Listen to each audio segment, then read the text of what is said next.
Hello, magandang araw po at mabuhay. Sa mga nagtatanong po sa akin kung paano po ako nagpo-promote ng product o nag-affiliate, ayun po, ito na po yung tutorial sa inyo kay Ma'am Angel Lustria. Ayun po, dito po tayo sa icon ng cellphone. Punta po tayo sa Facebook. Tapos, punta po tayo dito sa dashboard. Ayan po, kung makikita nyo, ayan. Swipe nyo lang po yan pataas, makikita nyo po yan. Makikita nyo po itong monetization.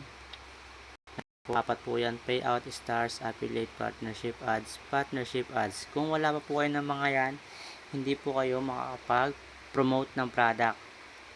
Ayan po, kailangan po meron po kayo ng apat na yan para po makapag-promote po kayo ng product o makapag-affiliate kayo. Punta na po tayo dito sa affiliate partnership.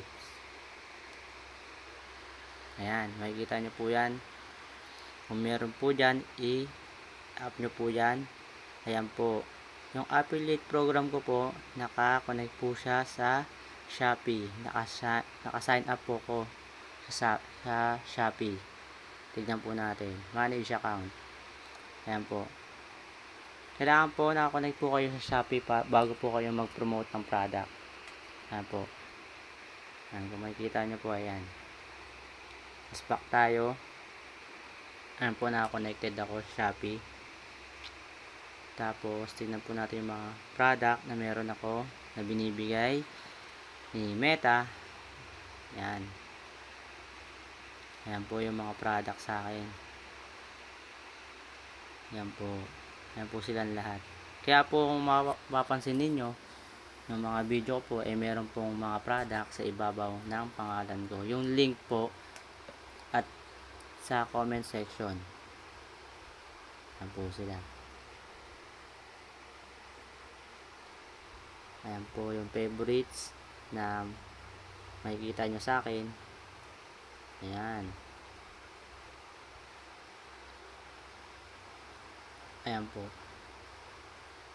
Ayan, sana po nakatulong. Bago po tayong pumasok ng pag-affiliate o pagpo-promote ng product, kailangan po meron tayong affiliate partnership tools. Tapos, kailangan po natin connect sa Shopee kasi required po yan ni Meta.